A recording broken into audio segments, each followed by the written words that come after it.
1400 un changement profond dans les idéologies a créé les prémices pour l'affirmation future des machines. Léon Baptiste Alberti, peintre, poète, sculpteur, mathématicien, architecte génois, donne naissance à cette conception scientifique de l'art qui caractérisera toute la pensée de la Renaissance.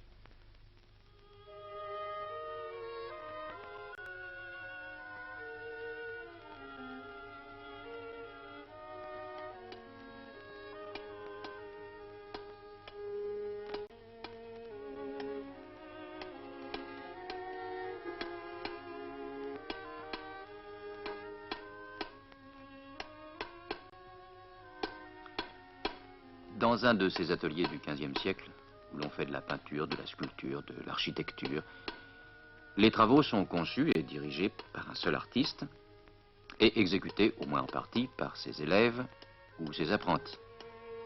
Chacun d'eux a son domaine précis. L'un s'est spécialisé dans les angelots ou les manteaux, l'autre dans les mains ou les nez. L'un ébauche le marbre ou exécute une partie d'une sculpture, tel autre pétrit de la glaise. La perspective a été étudiée et minutieusement analysée. C'est dans l'un de ces ateliers que Léon Baptiste Alberti expose ses idées nouvelles à un artiste de la vieille école.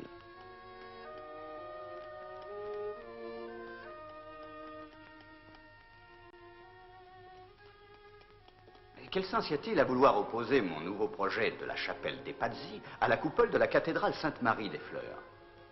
Ce qui a un sens, au contraire, c'est mon admiration pour lui, pour Brunellesco. Architecte autant que sculpteur, constructeur de forteresses et aussi d'horloges. Versé tout autant dans les constructions hydrauliques que dans la mécanique. Expert à saisir les proportions justes et les perspectives exactes. J'admire les mouvements de son horlogerie si précise et si belle, et ce pouvoir qu'il a de pénétrer les mystères de la matière et de la dompter. Je crois que ceux qui sont convaincus, comme tant d'artistes, que seule vaut la pratique que donne l'expérience, et qui dédaignent la science, sont un peu comme des navigateurs qui dirigeraient un navire à la fois démunis de gouvernail et de boussole. Jamais ils ne savent avec certitude où ils vont.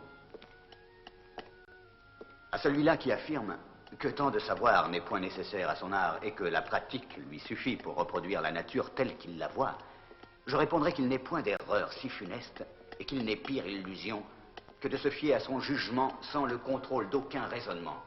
C'est ce que prouve fort bien l'expérience, ennemi traditionnel des alchimistes, des nécromanciens et autres esprits encore très ingénus.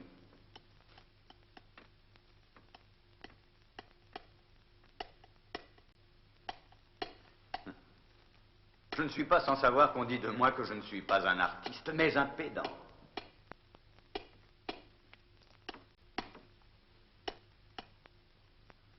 Il est vrai que tout mon intérêt se tourne désormais vers l'astronomie et la mathématique. Mais la science et l'art ont eu en commun l'espoir d'ouvrir à l'humanité des chemins nouveaux. Et il est évident que l'art ne saurait ignorer la science. Je trouverais bon, par exemple, que le peintre fût docte en tout, qu'il possédât autant de lumière que possible sur les 7 arts libéraux. Grammaire, dialectique et rhétorique, géométrie, arithmétique, musique et astronomie, mais que son savoir fût approfondi surtout en géométrie. La peinture est une science, et si aujourd'hui les peintres peuvent représenter en perspective les objets qu'ils voient, c'est bien grâce à elle. Qu'est-ce donc qu'une peinture, sinon l'intersection des plans d'une pyramide visuelle en fonction d'une distance donnée, l'observateur étant au centre, et l'éclairage projetant ombre et lumière sur une surface déterminée? La peinture, jusqu'au siècle passé, n'était encore considérée que sous l'angle de l'habileté manuelle. Et l'on donnait du tu aux artistes comme à n'importe quel domestique. Les gens de bonne bourgeoisie et la noblesse leur marquaient fort peu de considération et leur faisaient une position assez humiliante au sein de la société. C'est seulement de nos jours que l'on daigne attribuer à l'artiste et à sa personne cette faculté supérieure de création, grâce à laquelle il se produit dans nos ateliers une fusion entre les spéculations du cerveau et les activités techniques et scientifiques, entre les travaux manuels et la théorie. Nous voyons maintenant de ces machines qu'Alberti admire tellement. Ils sont ingénieux, très ingénieux, ces ustensiles qui représentent les premiers pas incertains vers ce qui sera de véritables machines, des mécaniques qui bougent par elles-mêmes, des machines autonomes.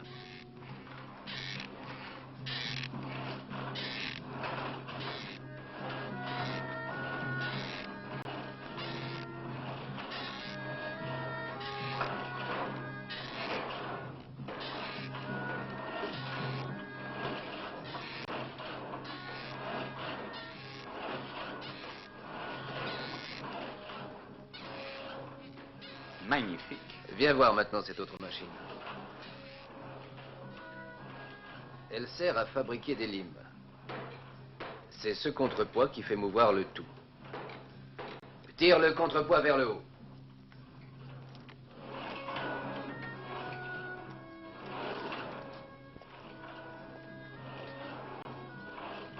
Voici l'engrenage qui, au moyen d'une vis sans fin, fait coulisser le chariot sur lequel est fixée la pièce de fer destinée à devenir une lime. Un maillet tranchant y fait une incision après chaque mouvement, de manière à tracer sur le fer une série de lignes parallèles qui se succèdent régulièrement. Toi, tu es un architecte. Et j'appelle architecte celui qui, à force d'apprendre, a réussi comme par miracle à raisonner, à régler dans son esprit et dans son âme et calculer avec soin, à exécuter, façonner et assembler même de ses mains toutes choses qui, par le moyen de mouvements que l'on remonte, où l'ajustement et l'union de corps divers se peuvent le mieux adapter à une utilisation humaine. Et pour parvenir à cela, il faut que sa science soit étendue au point que tout lui obéisse. Ce qu'il y a de meilleur en toute chose. Elle est pour moi un architecte. Et à cela, il convient d'ajouter tout ce qui a trait à la défense et à l'accroissement de la patrie, de la liberté, de la propriété paysanne, des biens et de la dignité de la bourgeoisie, ainsi qu'à assurer et à étendre la puissance de l'Empire. À ce propos, si l'on te demandait grâce à qui ont été vaincues et assujetties toutes ces villes dont les noms sonnent dans la mémoire des hommes, ces villes que des sièges ont réduites à tomber en des mains étrangères, tu ne pourrais certes pas mentir. Il te faudrait répondre alors grâce aux architectes. Car mépriser l'armée ennemie est chose assez facile quelquefois, mais c'en est une autre que de résister longtemps à la puissance de trouvailles ingénieuses, à la force de machines militaires, à la colère de l'artillerie, de tous ces moyens qu'emploie l'architecte lorsqu'il s'agit de harceler, d'assaillir, de ruiner une place. Et il faut convenir d'autre part qu'il n'est jamais arrivé que l'on vit des assiégés se maintenir en sécurité, à moins qu'ils ne s'en remissent à l'intelligence et au talent de leur architecte. D'ailleurs, si tu examines ce que l'on rapporte de nombreuses batailles, tu découvriras peut-être que lorsqu'elles furent victorieuses, ce fut plus souvent grâce au talent et à la ruse d'un habile architecte qu'à l'impétuosité et l'audace d'un courageux condottiere. Que dans la plupart des cas, si les forces ennemies furent vaincues, ce fut grâce à l'ingéniosité et grâce aux machines du premier, et non par l'épée du second, surtout privé des conseils de celui-là. Enfin, ce qui me paraît de la plus grande importance, l'architecte fut vainqueur sans sacrifier de soldats, n'ayant eu besoin que d'un petit nombre d'aides.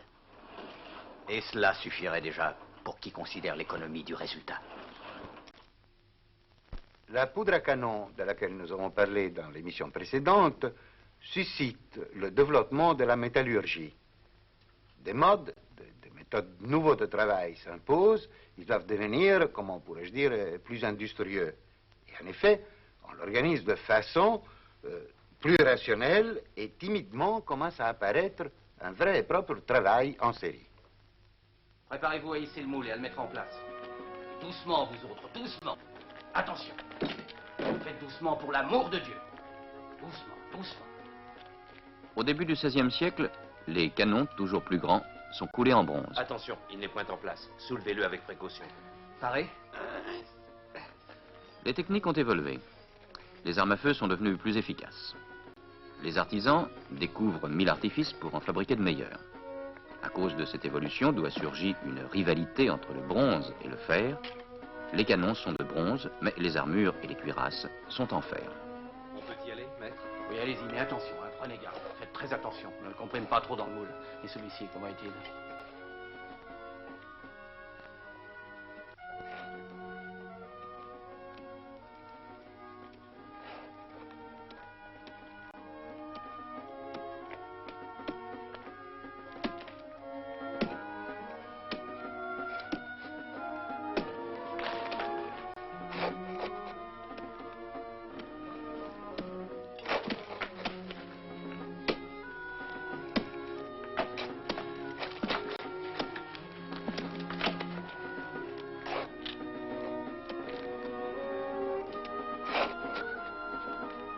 La préparation du travail est exécutée avec beaucoup de soin. On se préoccupe même de la beauté des armes.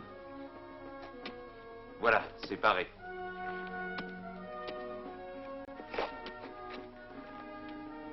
Nous sommes prêts, messire, quand vous voudrez. Bien.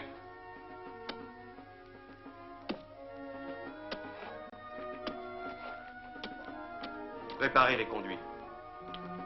Vous y êtes? Oui, messire.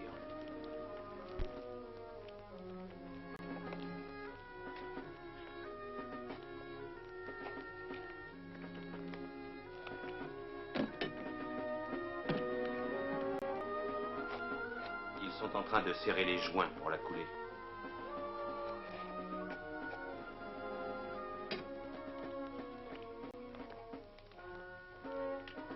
Allons, pressez-vous un peu de grâce.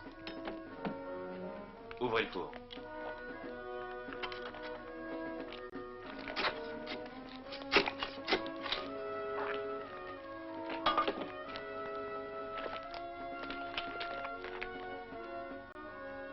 Le moule est plein.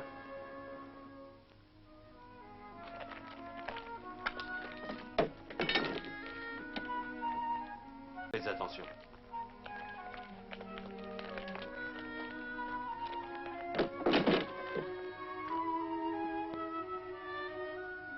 Mettez la grande canalisation en place.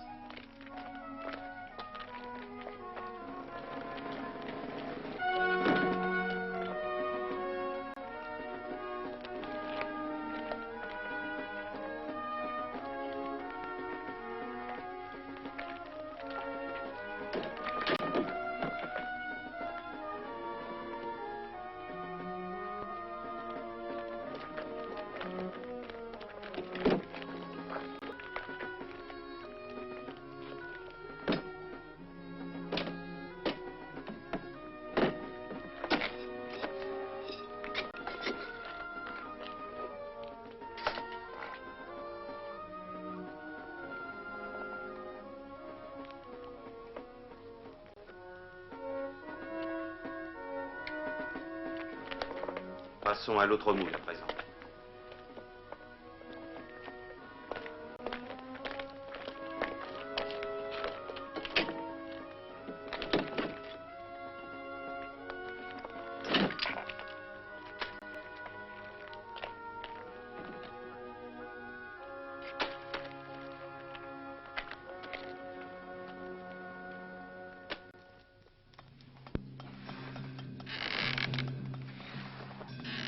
Une entreprise du XVIe siècle qui traite le fer doit tenir compte des récentes découvertes.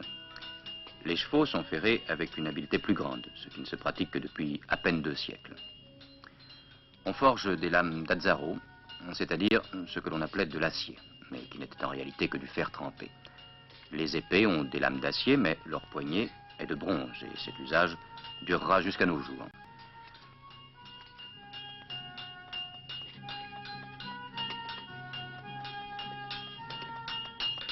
On perfectionne les procédés de travail du fer pour fabriquer des cuirasses toujours plus légères et résistantes.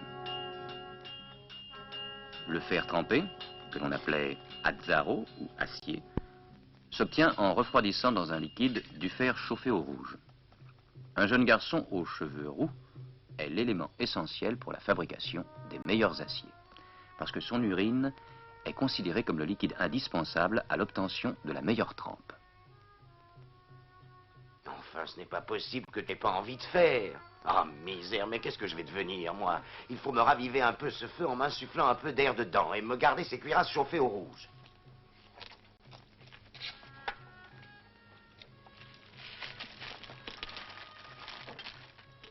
C'est vrai que tu ne peux point y arriver, mon gars. Fais un effort, au moins. Préparez-lui encore de la tisane et mettez un peu de mauve dedans pour l'aider. Ravivez-moi ce feu. Il y en a peut-être assez. Voyons voir. Non, je ne crois pas. Ah, il n'y a rien à faire. Bon, elle est bientôt prête, cette tisane. Dépêchez-vous. Viens là, toi, et bois-moi ça. Non. Allons, bois, mon Non, petit, bois. non. Comment non? Allons, dépêche-toi. Voilà. Très bien. Et maintenant, tâche de te dépêcher, hein. Mais l'autre petit rouquin, il n'est donc pas là aujourd'hui? Il est malade, il a fait dire Mais qu'on qu'est-ce compte que pas. j'ai fait, oh bon Dieu, pour que je sois frappé d'une malédiction pareille? Ah non. Alors, qu'allons-nous faire? Je vais être ruiné. L'un qui ne pisse pas, l'autre qui est malade.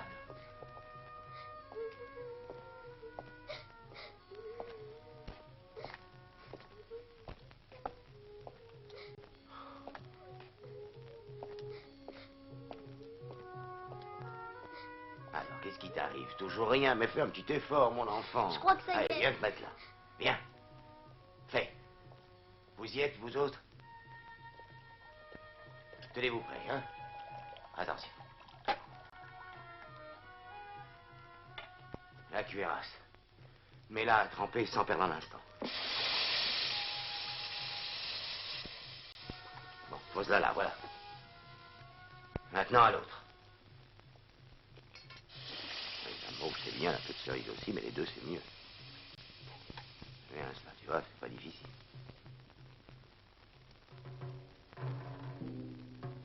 Au XVIe siècle, et depuis 150 ans, les armuriers n'ont cessé de créer des carapaces de toutes sortes et de donner des formes variées aux salades, aux visières, aux ventailles, aux épaulières, aux brassards, aux cubitières, gantelets, cuissards et bardes, genouillères et jambières, aumes à bassinets et à mésailles, bourguignottes et morions.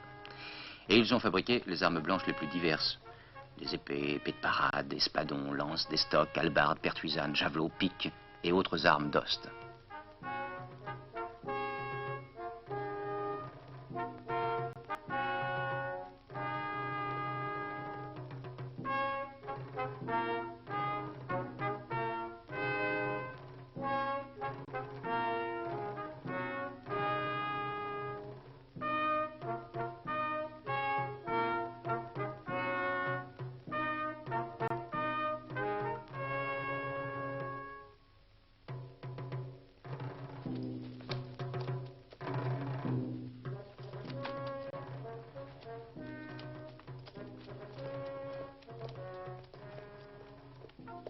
Quel honneur, messire très noble et très bon. Quel honneur c'est pour moi de servir votre excellence. Je vous en prie. Je suis venu choisir les armes et les cuirasses dont j'ai besoin pour moi-même et pour mes gens. Eh bien, c'est la chose la plus facile au monde, car votre excellentissime seigneurie aura ici tout ce qu'elle peut désirer. Voyez d'ailleurs le travail que nous sommes capables de faire. Oui, oui, je vois. Oui, je vois, c'est très bien. Vraiment, ce que votre seigneurie peut trouver chez nous, elle ne pourrait le trouver nulle part dans notre pays ou à l'étranger. J'ajouterais même qu'aucun des artisans germaniques de Habsbourg ou de Nuremberg ne saurait travailler de façon aussi soignée. Regardez, admirez le fini de l'ouvrage et la qualité du fer. Oui, oui, oui, je vois. Tenez, voici une armure de joute que mon pauvre grand-père fit tout exprès pour Giovanni Brancaleone, qu'il a porté au tournoi de Barletta. Eh bien, vous observerez qu'on n'y découvre pas même une égratignure. Je tiens à une finition correcte, mais je désire par-dessus tout que l'acier soit d'une trempe parfaite. Dans ce cas, messire, voici 2 cuirasses de bataille. Voyons. Elles ont le rare mérite d'être à la fois légères et de permettre une grande aisance de mouvement. Oui, oui, oui. À tout le moins, elle me semble belle. Non, aussi bonne que belle, monseigneur, et aussi bien l'une que l'autre. Voyons cela de près. Celle-ci a le défaut de trop couvrir la main. Celle-là, par contre, laisse plus de liberté aux doigts. Je préfère une de cette sorte. Excellence, elle vous sera faite à vos yeux. Et maintenant, daignez admirer pour vos hommes ces splendides armures d'infanterie. Avec barbute, casque à nasal ou morion. Elles sont fort belles, en vérité. Et puis nous avons une grande variété de aumes avec ou sans visière, de salades avec ou sans mentonnière, ou encore de bourguignottes. Puis-je compter sur 100 armures de cette sorte? Bien sûr, Excellence, tout à votre service. C'est bien convenu, donc. Et pour ce qui est des armes, que votre Excellence daigne à nouveau voir comment sont faites nos hallebardes et nos pertuisanes.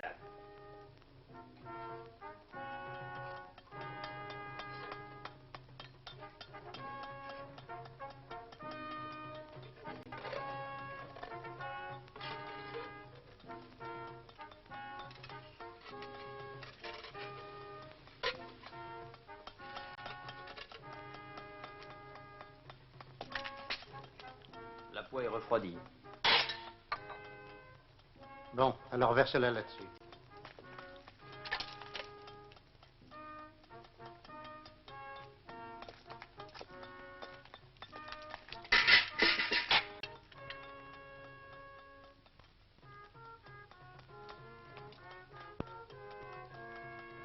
Donne-moi le petit burin.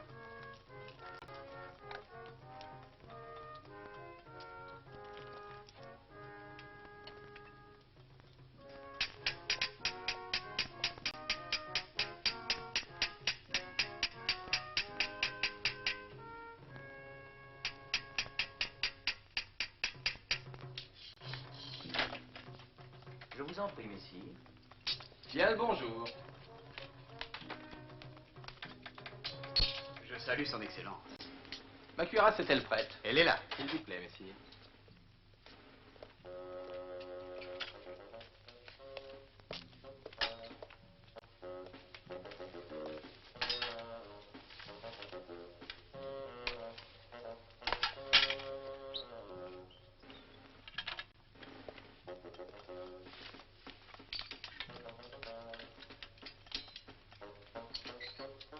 Pardon, messire.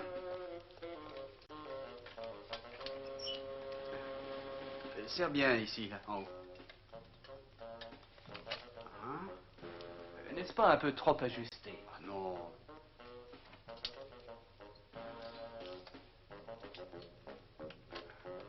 Là.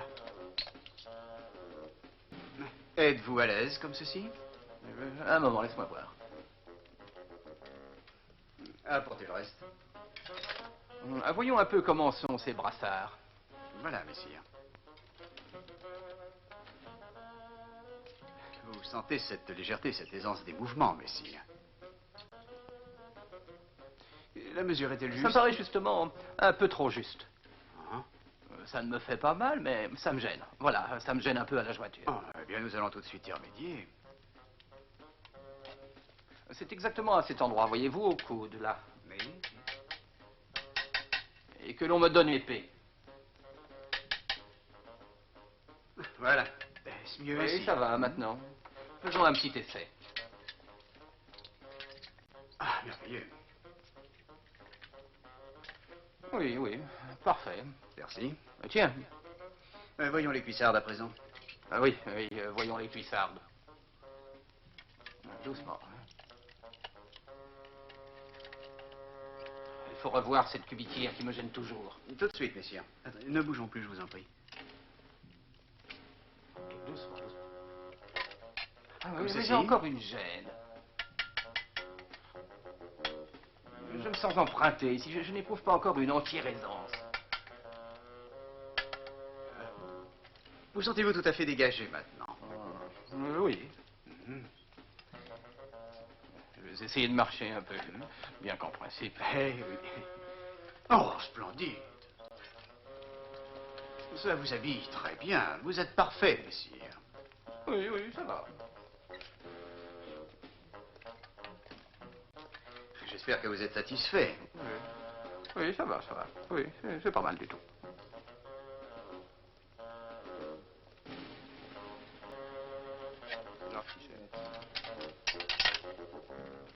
Doucement, voyons.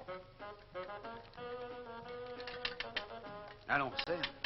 Oui, maître, tout de suite.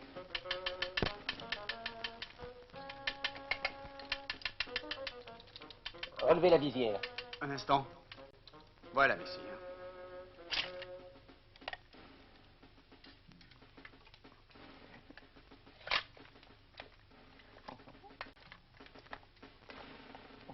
C'est parfait.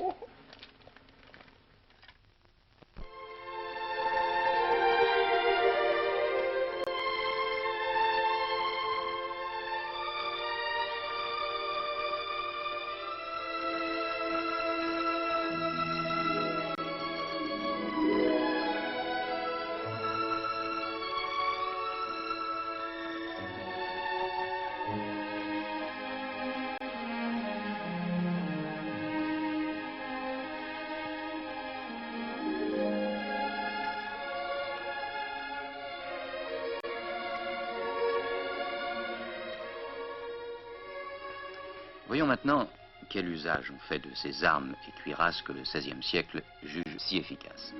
On est à la fin de l'organisation féodale. De nobles chevaliers se disputent la protection des princes en se livrant de sourdes et continuelles batailles.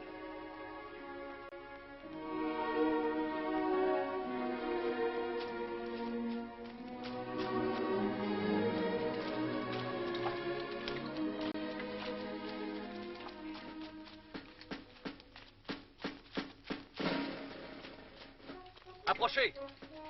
Il me semble avoir vu quelqu'un, messire capitaine. Où cela? Là-bas. Aidez-moi à mettre pied à terre.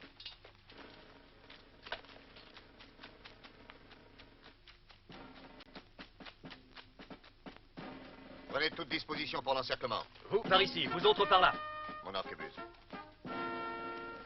Capitaine! Capitaine!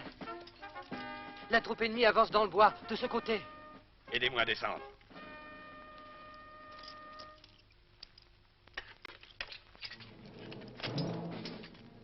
Préparez vite l'arquebuse. Dissimulez-vous. Nous allons leur tendre une embuscade. Vous allez effectuer un mouvement tournant par la droite. Et vous, tournez-les par la gauche. Rabattez-les vers moi. Allez, et en silence. Allez-y aussi, allez.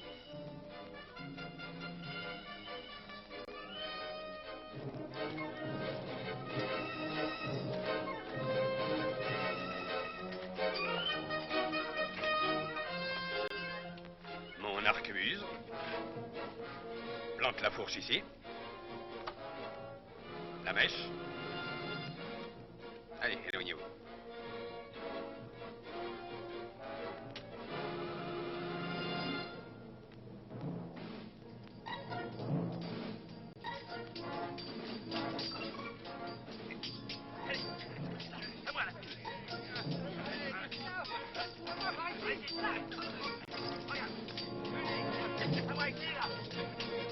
Par là. En avant. Encerclez. Me voici, baron. Étonné de me voir là, hein?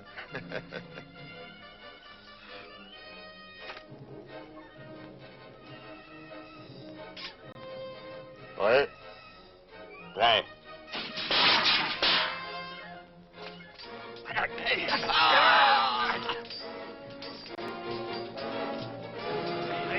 Vite, vite.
Vers la moitié du XVIe siècle, le monde est encore imprégné de superstitions et de magie.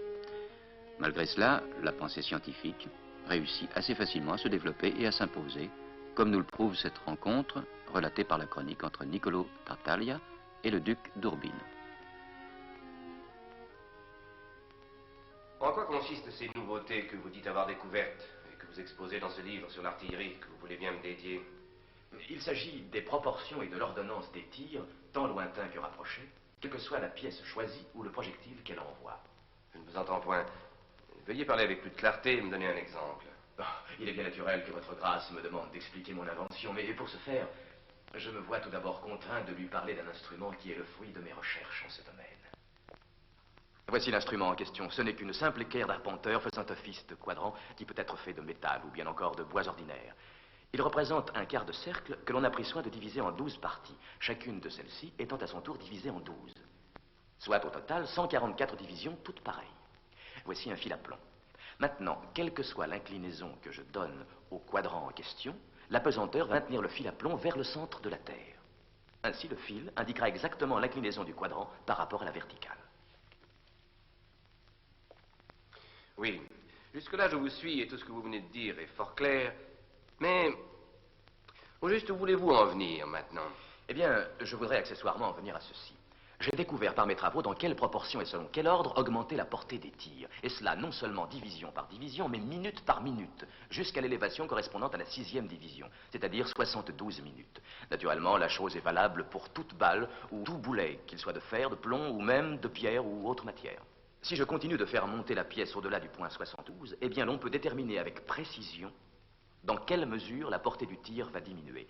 Cette diminution se faisant non seulement division par division, mais minute par minute le long de cet arc de cercle jusqu'à la 12e division de mon quadrant, soit la 144e minute. Et quelle est l'application pratique que l'on peut tirer de votre invention? L'intérêt de l'invention que je viens de vous décrire est celui-ci. Supposons que je veuille régler le tir en fonction de la portée d'une pièce. Il m'est possible d'établir une table de tous les tirs qu'effectuera cette pièce, division par division et minute par minute en utilisant mon quadrant. L'importance de cette table est grande parce que celui qui la possède est non seulement en mesure de tirer, mais de faire tirer d'autres bombardes à tant de pas, soit plus près, soit plus loin, à sa convenance. Mais celui qui sera en possession d'une telle table, ne pouvant faire tirer d'autres pièces lui-même, devra pour cela ordonner le tir à d'autres personnes. En conséquence, ne sera-t-il point contraint de leur communiquer son secret? Non, votre grâce, en aucune manière, car dans ce cas, les personnes en question joueront un peu le rôle dévolu aux aides d'un médecin ou d'un apothicaire. Ceux-ci composent docilement des médecines selon les ordres et les formules qui leur sont donnés, seulement ils ne deviennent pas médecins pour cela. Tout cela me paraît extrêmement difficile à croire. D'autant plus que dans votre ouvrage, vous avouez n'avoir jamais tiré un seul coup de canon, ni d'escopette. Or, celui qui se mêle d'améliorer ou de régler une chose dont il n'a jamais vu les effets, dont il n'a aucune expérience, aboutit fatalement à d'énormes erreurs. Parce qu'enfin, il n'y a que l'œil qui puisse donner un témoignage irréfutable des choses que l'on a imaginées. Il est vrai, monseigneur, que les sens extérieurs nous disent la vérité sur certaines particularités, mais pas sur ce qui est universel, parce que les choses universelles sont soumises à notre intelligence et non à nos seuls sens. Il suffit. Si vous parvenez à me faire voir ce que vous dites, ce dont je doute fort, cela me semblera merveilleux. Tout ce qui arrive naturellement ou par le moyen d'un artifice semble merveilleux lorsque l'on n'en connaît point la cause. Mais si votre grâce daigne venir avec moi, je vais lui montrer tout de suite les pièces que j'ai disposées dehors pour procéder à des expériences. Je lui présenterai en outre une machine merveilleuse capable de fabriquer en un minimum de temps une bonne quantité de poudre noire. À votre aise. Allons voir cela. Je vous remercie. De nos jours, nos connaissances s'étendent à tel point que cela vient vraiment du miracle. La merveilleuse découverte de tant de terres nouvelles nous permet d'avoir une conception beaucoup plus ample du monde. Et cela, c'est déjà un grand miracle. Et maintenant, il s'y ajoute le progrès incessant de la science, de tous les arts et des mathématiques. Allons. Vous m'avez bien dit que les choses universelles étaient soumises seulement au contrôle de l'intellect. Mais placez-vous là. Battez des mains. Avez-vous entendu? Oui. À présent, placez-vous ici, le visage tourné vers le mur. Et écoutez.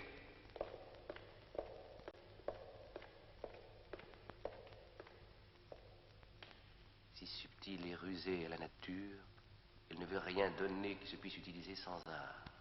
Que rien ne vaut la lumière sous une forme accomplie, parce que c'est à l'homme de le compléter. Avez-vous entendu? Ah, c'est merveilleux. Allons voir à présent ce que vous avez découvert.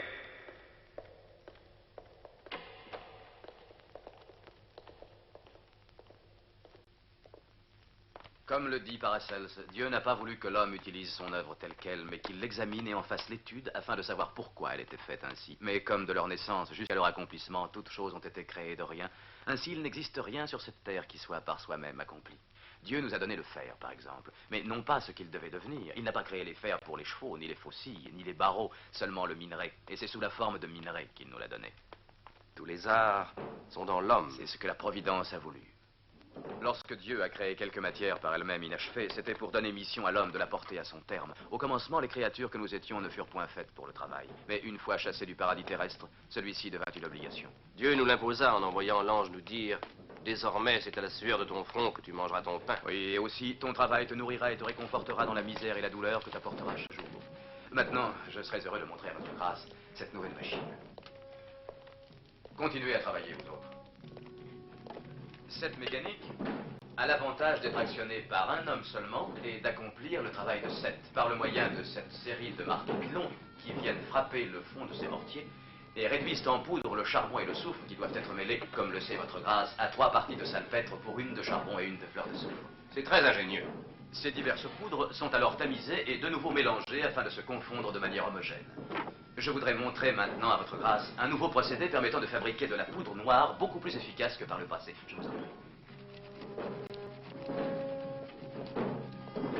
Ici, la poudre est mélangée à de la fiente et à de l'urine afin de former des pains que l'on met ensuite à sécher au soleil, où ils se craquellent. Le résultat, c'est que la poudre prend la forme de grains, lesquels brûlent de manière plus régulière. Je me propose maintenant de montrer à votre grâce ce que l'on pourrait nommer l'expérience des bouches à feu.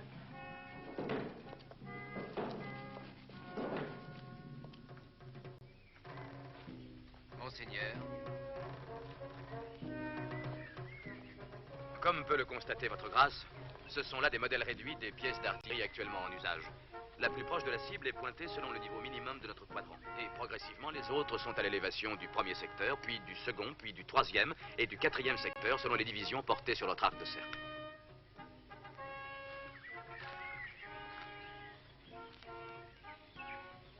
Pourquoi auprès de ce modèle en avez-vous placé un autre, sous une élévation différente? Pour montrer que les tirs varient selon les diverses sortes de pièces et leur puissance.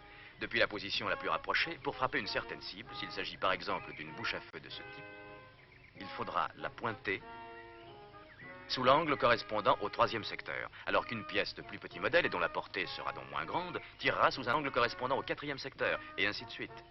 Ce qui motive ces différences, c'est que chaque bouche à feu, de quelque type qu'elle soit, exécute ses tirs selon une table qui lui est propre. Bien. Voyons comment cela se pratique. Procédez au chargement des pièces. Voici un nouveau type de bouche à feu sur lequel votre grâce peut constater l'application pratique de mes études balistiques et de cette table de tir à laquelle ils ont abouti.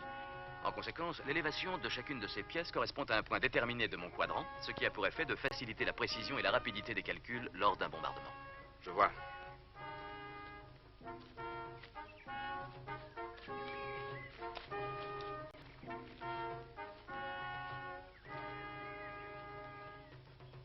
Les pièces sont prêtes, monseigneur. Bien, allez. Boutez le feu.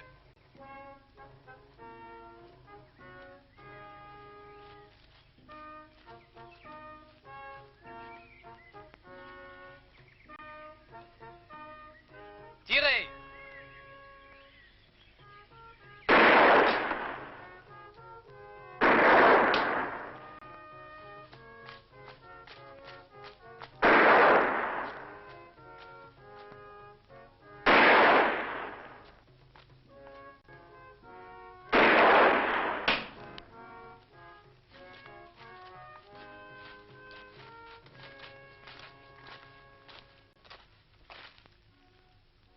Prenez la charge de poudre et mettez-la en place. Comprimez la poudre. Mettez la bourre par-dessus. Mettez la balle à l'intérieur du canon.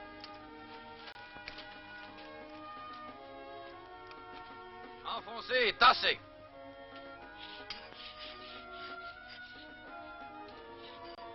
Ouvrez le bassinet et mettez de la poudre dedans.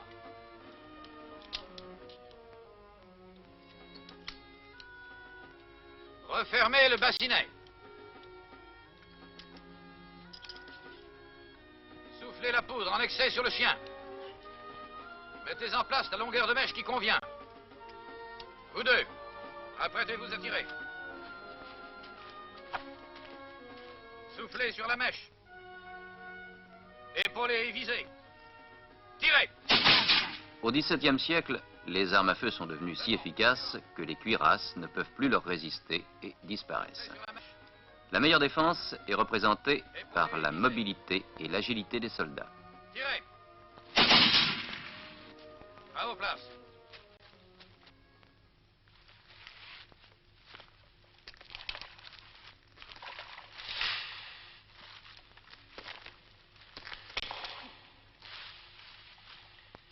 Les armes à feu sont désormais si répandues qu'elles rendent nécessaire la fabrication du salpêtre. Mais comment?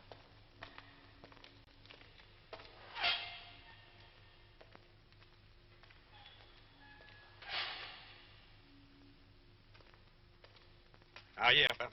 Quelle diablerie êtes-vous en train de tramer encore? Vous voulez faire pousser des champignons? Tais-toi! C'est un secret militaire, mais je peux te dire qu'un alchimiste de notre prince a réussi à trouver un nouveau système pour fabriquer du salpêtre en grand. Comme tu le sais sans doute, étant donné l'usage qu'on en fait pour les armes à feu de nos jours, il faut s'en procurer à tout prix. Bien sûr, mais peut-on savoir comment on le produit ici? On étale sur des planches des substances poreuses comme du sable ou bien du petit gravier, et après, on dispose dessus une couche épaisse de feuilles mortes et de petites branches avec de la terre humide. Puis on verse dessus du sang. Et surtout de l'urine. Beaucoup d'urine. Et au bout d'un certain temps, on voit fleurir le salpêtre. Ce salpêtre avec lequel on fabrique la poudre pour les armes à feu. Eh bien, c'est magnifique, je veux voir cela de près car c'est tout à fait passionnant.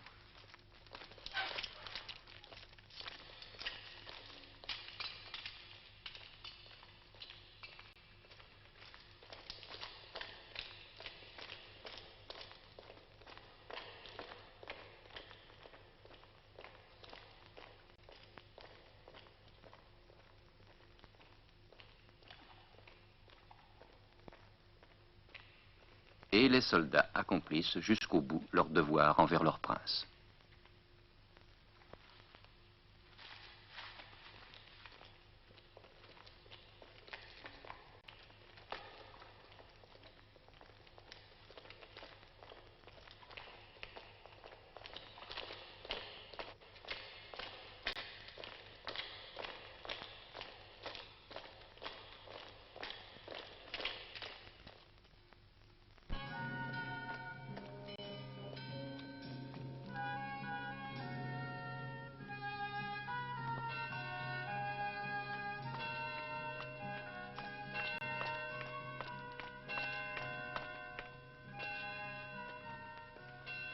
Bien le bonjour, maître.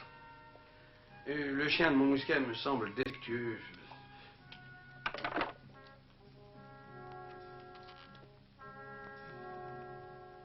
Laisse-moi ça, je l'examinerai.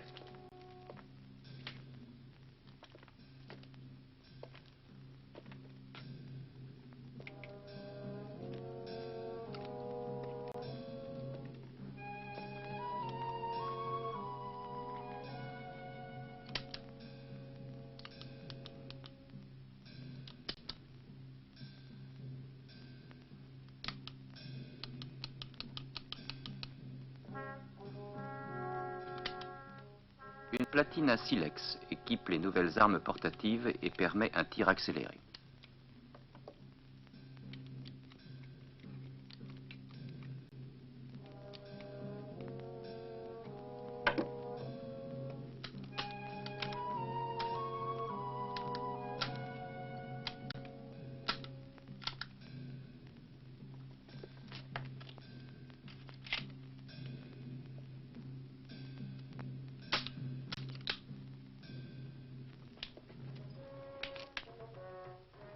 Viens avec moi.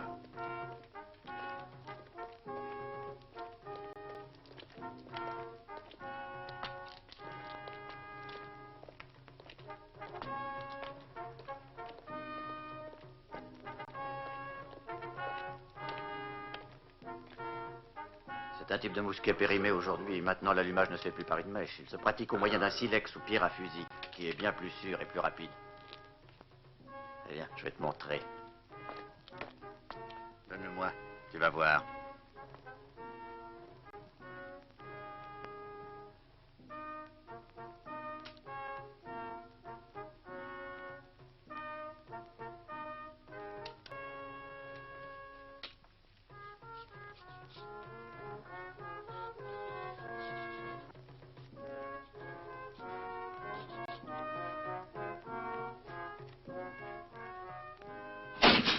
J'ai jamais vu une vitesse pareille. C'est ça le problème. Tiens, mon gars.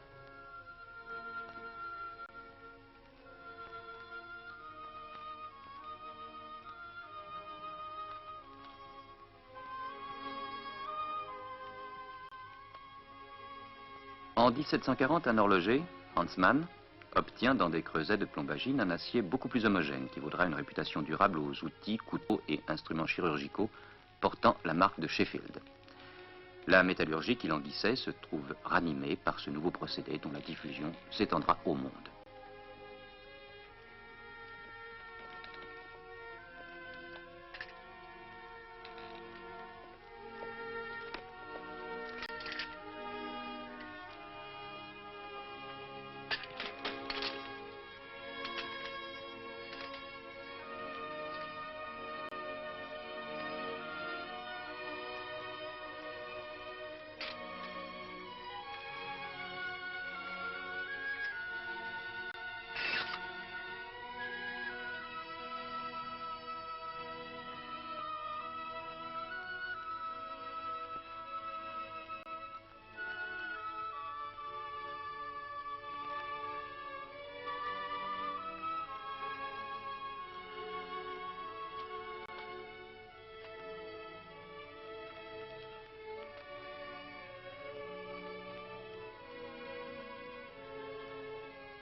Avec des instruments d'un acier pareil, les opérations chirurgicales deviennent plus faciles.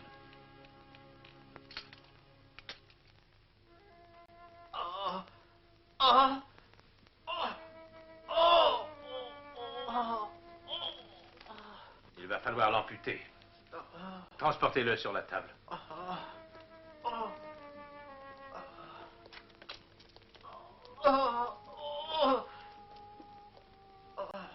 Nous sommes prêts.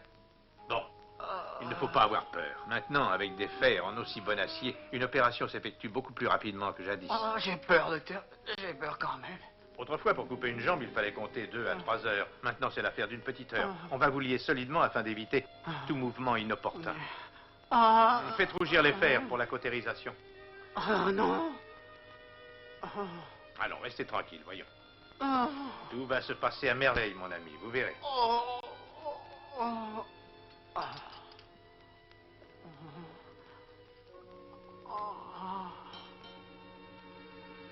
Tenez, mordez fortement ce linge. Ce sera fait en un clin d'œil. Vous n'aurez pas le temps de vous en apercevoir.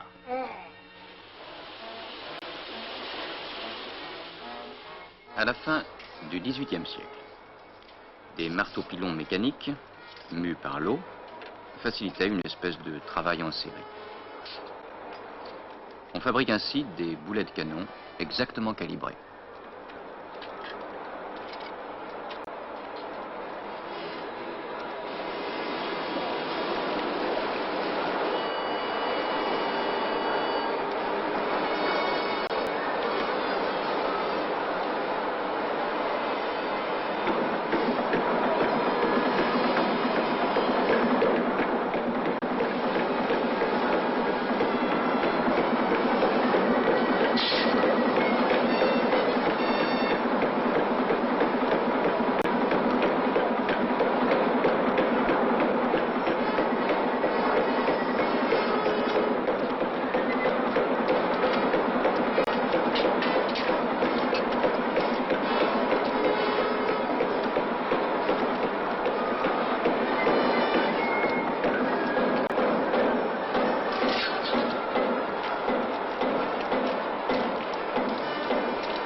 Au début du XIXe siècle, des marteaux-pilons plus perfectionnés permettent de fabriquer rapidement des sabres qui sont ensuite affilés par des meules mus mécaniquement. Sabres et canons, baïonnettes et fusils fabriqués en série vont équiper les grandes armées des guerres napoléoniennes.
Thank you.